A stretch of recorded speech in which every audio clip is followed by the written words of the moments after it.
catharsis and a form of therapy for him. So please welcome him to the stage.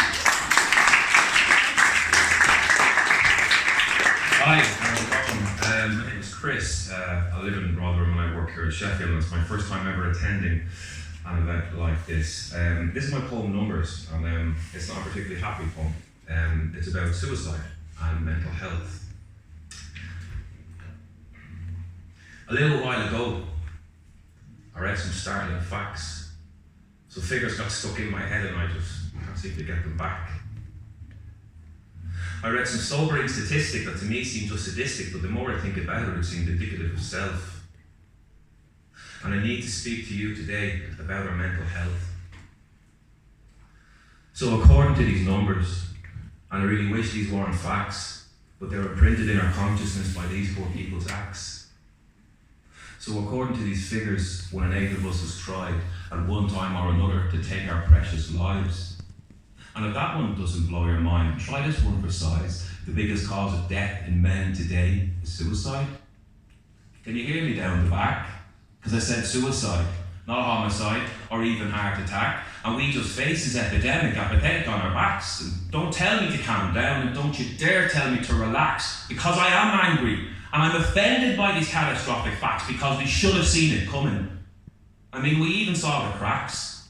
And we asked the government for help and they said they haven't got the cash. But what about you? Why aren't you angry? Why aren't you even sad? I mean, people, come on, why aren't you going ballistic when you hear the statistics? And for those of you who suffer still and maybe at the end, I'm sorry that we failed you and that you think you'll have no friends, that we cannot see your suffering and you think it will not end, and that you think we're better off without you being a burden on us all. Am I making any sense now, people? I mean, the writing's on the wall. And for those of you who suffer still, I get this to say to you.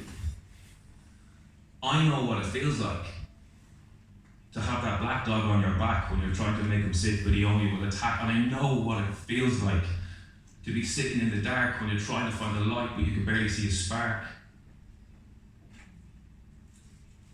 Our NHS lies crumbling and politicians count their coin, and we're just disconnected from each other like a mother from her child when a trickle from her breast. And we said this is doing our best. I charge the broken system is polemic and endemic of itself. You know, guys, lately I've been trying to find the words to do justice to this crime, and my thesaurus wasn't big enough and I just didn't have the time. Sympathetic, empathetic, these words have hollowed in. We grasped it with our fingers but it wouldn't let us in. We looked in it with open eyes and we couldn't see it still. And we very nearly had it for a moment until we lost our sense of self and it became socially unacceptable to discuss our mental health. And what is with the stigma? What is with the shame? And when will we ever be man enough to voice our mental pain? So I guess this is it then.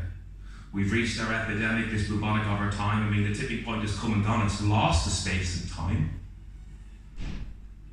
And I want to know something. Who keeps these totals tallied and keeps the books in line and tells us that every 2 hours someone else will die?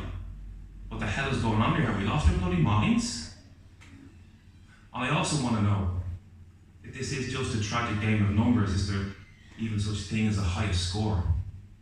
And what would be that number before we say no more?